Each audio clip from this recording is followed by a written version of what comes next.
I never get things off of auditions 5 or 6 different times. I knew nothing about chorus style marching, but I said I did to get the job. And that was like, I never get things off of auditions. Getting a cast of young actors who were just really talented. Most people think they know Drumline. They watched it, loved it, and moved on. But what actually happened behind the camera was more dramatic, more bizarre, and more layered than anything Nick Cannon ever performed on that field. We are going 21 facts deep into one of the most underrated films in Black cinema history. And I promise you, by the time we hit fact 21, you are going to look at this movie in a completely different way. The list starts right now. Fact 1. Devon Miles was based on a real person. And you know his name. Let's rip the lid off this thing immediately. Devon Miles, the cocky, untamed, jaw-dropping drummer at the center of Drumline, is not a fictional invention.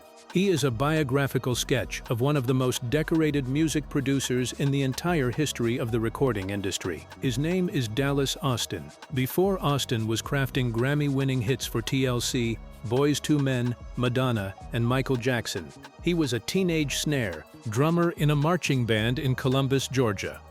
And the specific experience that became Drumline's dramatic spine, being hazed and nearly exposed by a rival section leader for not being able to read music. That happened to him, not to Devon, to Dallas. Austin was just 20 years old when he walked into 20th Century Fox and pitched this story. The studio's first response was skepticism and dismissal, so Austin didn't argue.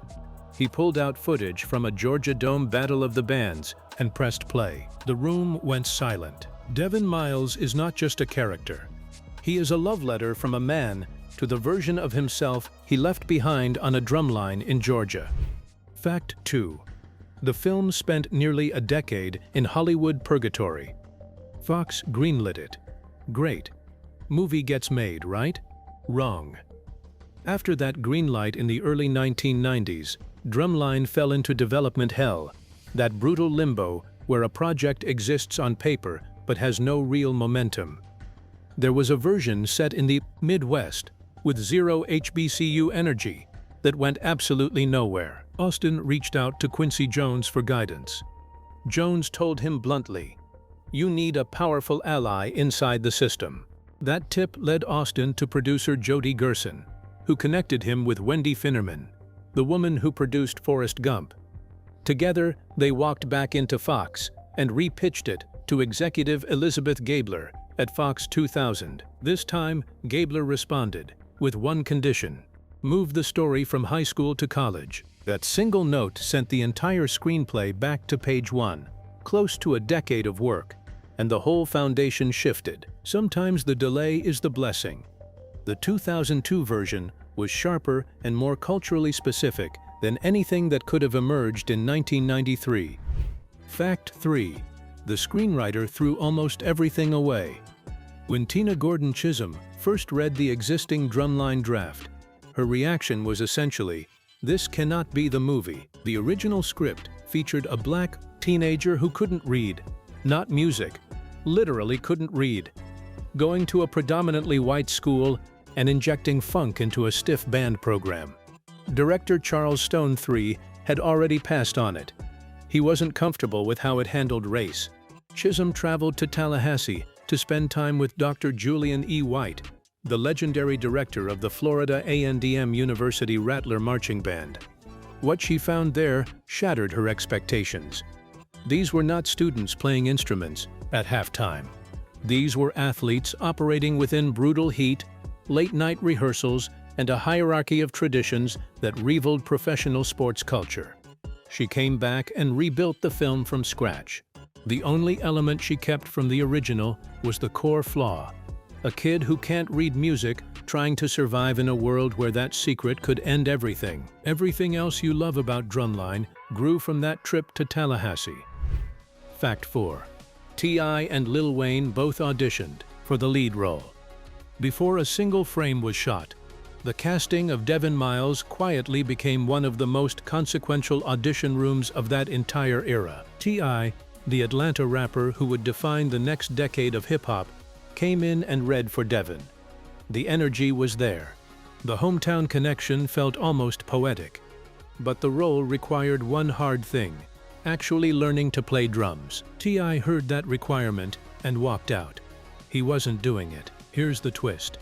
Dallas, Austin was so impressed by what he'd seen that he handed T.I. the lead role in ATL without even making him audition. One rejection became a different opportunity entirely. Then there was Lil Wayne, young, raw, and seriously considered for Devon Miles. The final decision came down to Nick Cannon versus Lee Thompson Young, the Disney Channel star of the famous Jet Jackson. Cannon won. So I read the script and I got really excited about it because it is interesting and it's different. But think about the alternate universe.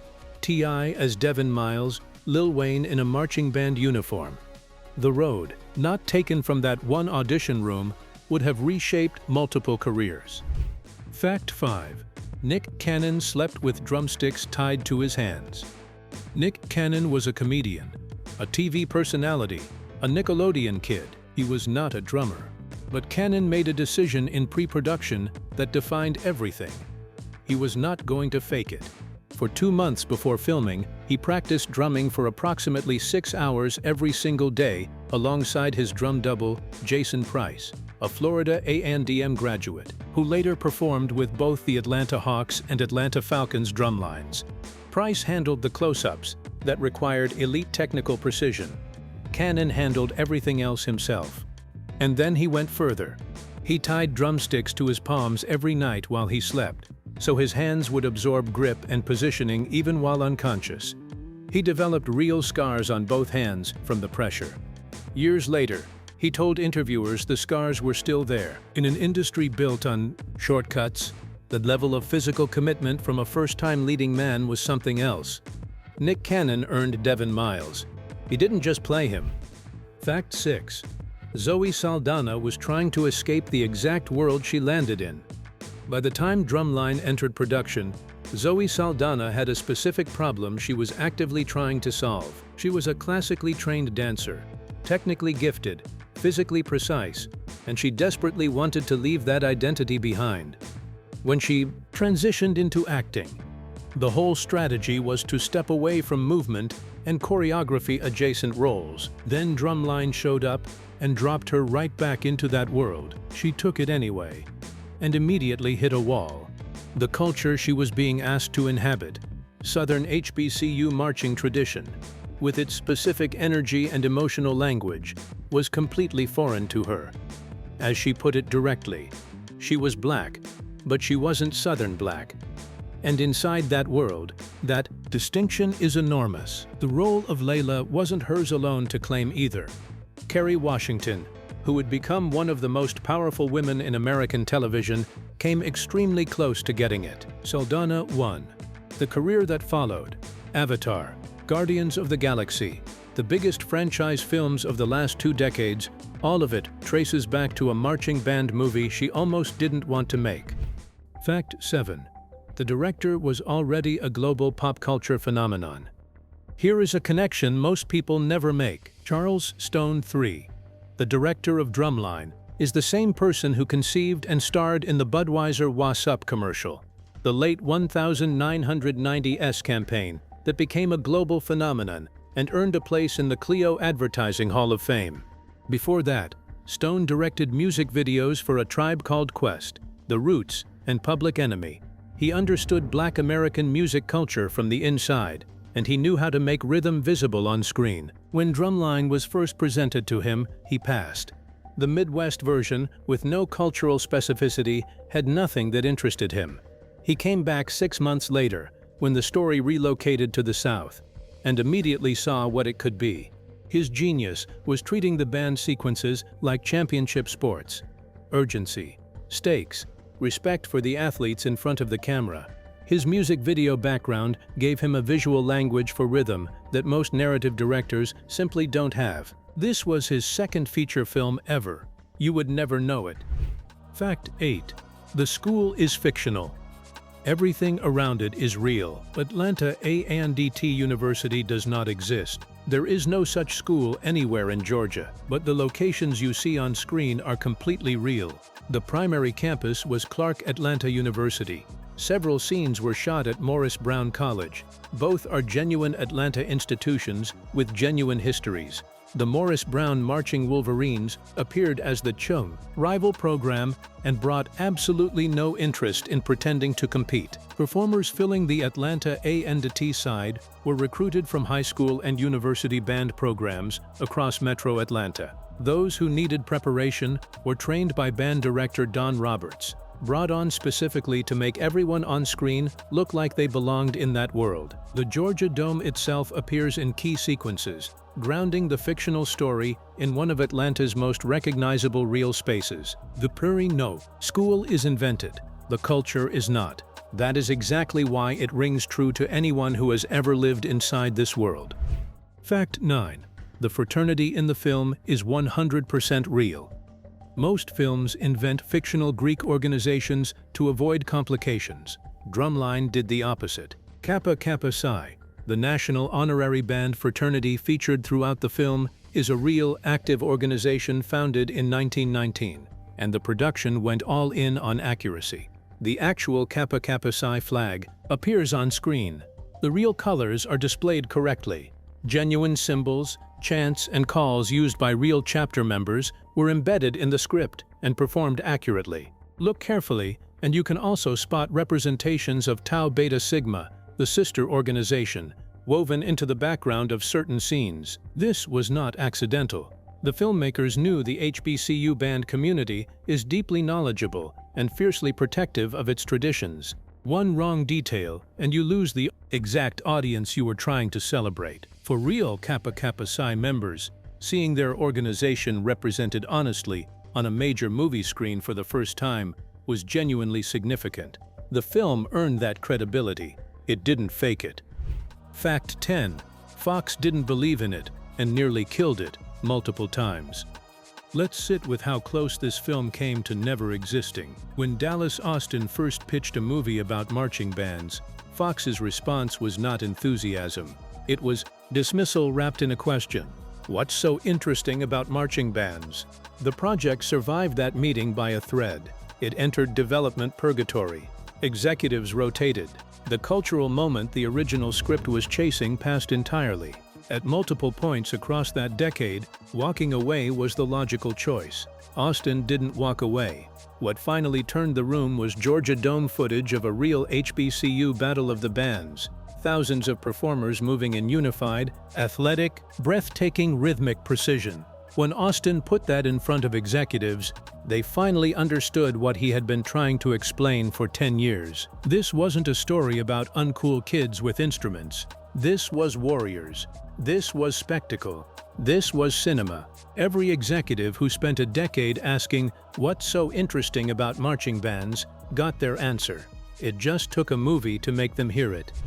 Fact 11. An actor was genuinely ill during the climax. The BET, Big Southern Classic sequences at the end of Drumline are designed to feel like a full eruption. Every character at maximum intensity.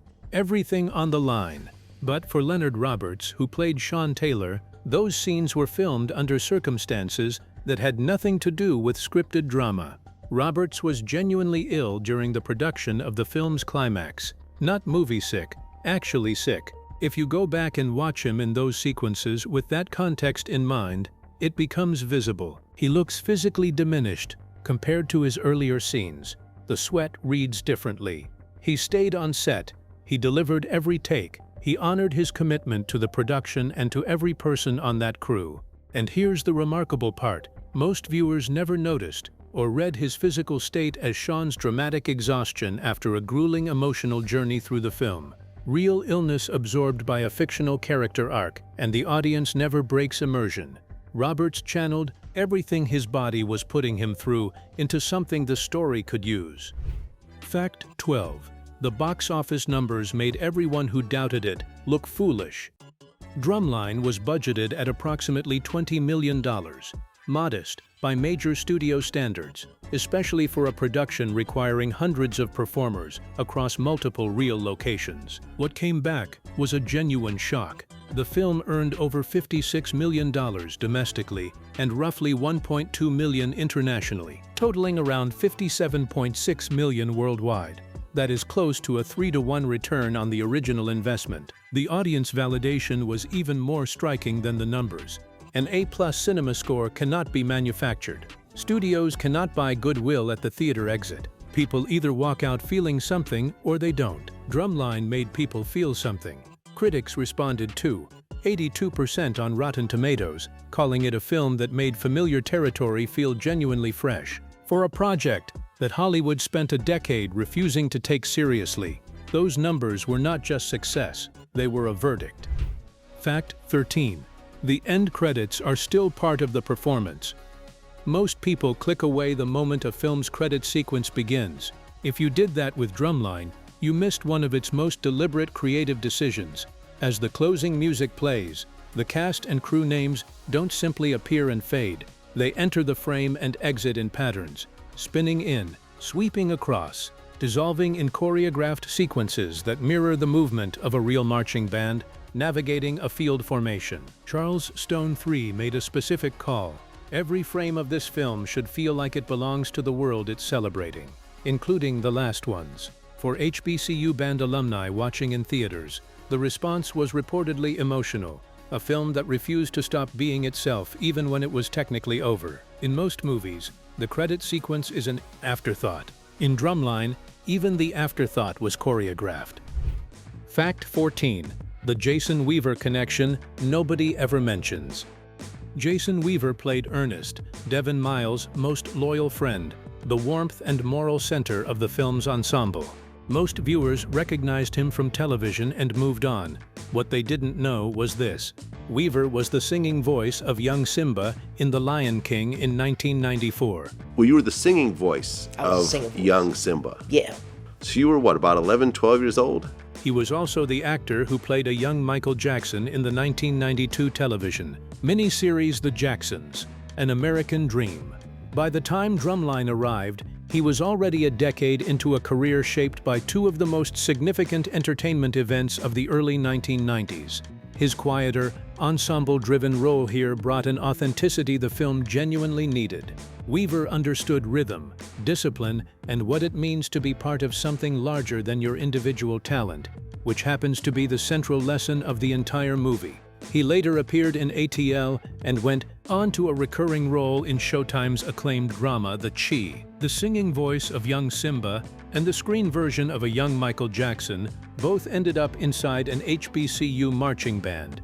And somehow, once you know it, that sentence makes complete sense. Fact 15. Real rivalries on set nearly boiled over. This is where things get genuinely tense. The competitive tension between the fictional Atlanta A&T Drumline and the Morris Brown Marching Wolverines was not something the camera manufactured. It was something the camera stumbled into. The real Morris Brown Marching Wolverines, who had performed at the Macy's Thanksgiving Day Parade and inspired an Outkast song, were not interested in simulated rivalry. They were actually competing.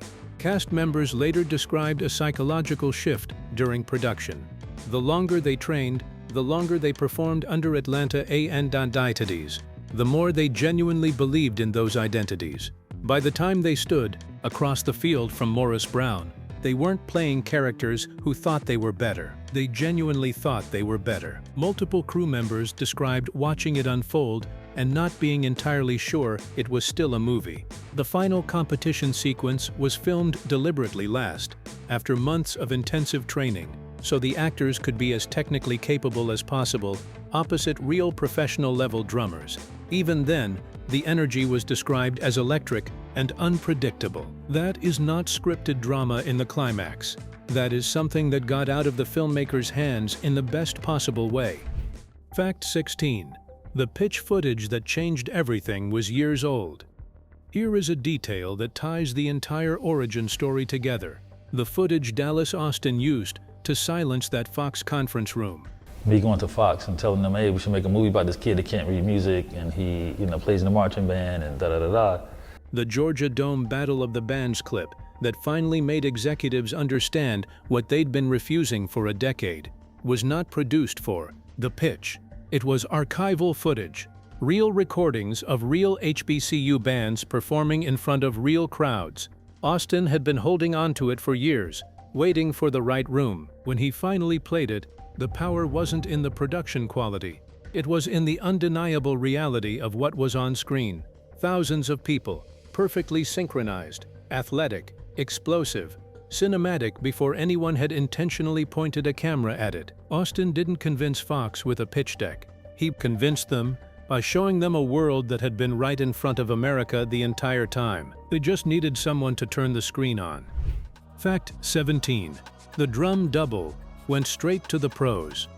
We already mentioned Jason Price, the Florida A&M graduate who served as Nick Cannon's drum double for the technically demanding close-up sequences throughout the film. But Price's story doesn't end with the credits. After Drumline wrapped, Price went on to perform with the drumlines of two separate professional sports franchises, the Atlanta Hawks in the NBA and the Atlanta Falcons in the NFL. His hands appeared in a major Hollywood film. Then he used those same hands to entertain tens of thousands of fans in the same city where the movie was shot. This is one of those small facts that doesn't change how you see the film, but absolutely changes how you think about what it meant to the people inside it. For Price, Drumline wasn't a stepping stone to Hollywood. It was a platform that connected his skill set to the larger world. Next time you see a close-up of hands moving across a drumhead, think about where those hands went afterward. Fact 18. Charles Stone III was a Hall of Famer before he said yes to this film. Let's go deeper on the director. By the time Stone came aboard Drumline, he had already earned something most advertising creatives spend careers chasing. The Budweiser Was Up campaign, which he conceived and starred in, didn't just run well. It entered the cultural vocabulary and was enshrined in the Clio Advertising Hall of Fame. That is not a typical credential for someone being handed a $20 million feature. His path ran through music video work with A Tribe Called Quest, The Roots, and Public Enemy. He had spent years translating Black American music culture into moving images. I wanted to make sure that I got the balance of comedy, sports, and emotion. He knew how to make rhythm visible. The reason the marching band sequences feel like you're watching a sport, with pressure, stakes, and genuine consequence, is Stone's contribution. He staged those scenes the way a great sports cinematographer stages a championship. His music video fluency gave him a visual language for rhythm that most narrative directors simply don't possess. His second feature film. Let that keep surprising you every time you watch it. Fact 19. Drumline had one of the strongest ROI ratios of its entire year. Hollywood measures success in awards, prestige, and cultural conversation. But the most honest measurement is always the return on investment. Drumline cost roughly $20 million. It made nearly $58 million worldwide. That is close to 3 times the original budget, from a story about HBCU marching bands that a major studio had dismissed for nearly a decade. Many films in 2002, with far larger budgets and far more promotional infrastructure, failed to come close to that ratio. The audience score told the same story. An A+ cinema score is not something a studio manufactures. The people who walked out of the theater either felt something or they didn't. Drumline made them feel something, across demographics that Hollywood typically considered entirely separate from each other. Every executive who spent 10 years asking what was so interesting about marching bands had their answer sitting in the December 2002 box office reports. Fact 20. Beyonce's most celebrated performance traces directly back to this film. This is the connection almost nobody makes, and it is the one that reframes everything. In April 2018, Beyonce performed at Coachella in a set widely regarded as one of the greatest live shows in modern history. The entire production was built around HBCU marching band aesthetics, the formations, the instruments, the tradition, the community. She performed as a homecoming queen in a world the mainstream entertainment industry had spent decades treating as invisible. She explicitly said that culture inspired her. The HBO documentary, capturing that performance, Homecoming, spent significant time explaining HBCU band tradition to a global audience that was encountering it in many cases, seemingly for the very first time. But here's what no one traces back far enough. In December 2002, a $20 million film introduced that same world to an entire generation of moviegoers who had never attended an HBCU game, never stood in those stands, never felt what it feels like when a Drumline hits. Drumline planted that seed.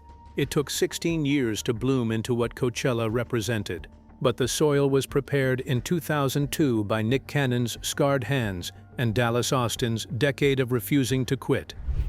Fact 21. The film changed what gets to be seen, and it never gets the credit. Here is where we land. Before Drumline, HBCU marching bands were beloved within their communities and essentially invisible everywhere else. No mainstream television coverage, no viral social media moments. They were considered regional, niche, certainly not the subject of a major studio film. One movie changed that calculus. The change was gradual enough that most people never traced it back to its source. Performances began to get shared. Traditions got documented. Younger audiences who grew up watching Devon Miles started showing up at games and carrying cameras. The national conversation that culminated in Beyonce's Coachella, Homecoming, and the ongoing mainstream recognition of a culture that had always deserved it. That conversation has a starting point. It starts with Dallas Austin at 20 years old. It runs through Tina Gordon Chisholm, rebuilding a screenplay from scratch after spending time in Tallahassee. It passes through Charles Stone, 3 staging band sequences like Championship Sports, and Nick Cannon sleeping with drumsticks tied to his hands. And it lands in a December 2002 theater, with an audience giving a film an A+, and a culture proving once and for all that it was one of the most interesting things in America. Drumline didn't just make it to theaters, it changed what gets to be seen. And those were 21 facts about one of the most important and underrated films in Black cinema history. This film spent nearly a decade being ignored and dismissed. When it finally arrived, audiences gave it one of the highest scores possible. Critics called it genuinely fresh, and it nearly tripled its budget at the box office. Now I want to hear from you. Drop in the comments, which fact hit hardest? Was it the decade in development hell, T.I., and Lil Wayne both auditioning for Devon Miles, Nick Cannon's Scarred Hands, or that direct line between this 2002 film and Beyonce's most celebrated live performance? Like this video if it earned it. Subscribe if you want more deep dives like this one. Tell me in the comments what movie you want us to hit next. I read every single one. See you in the next video.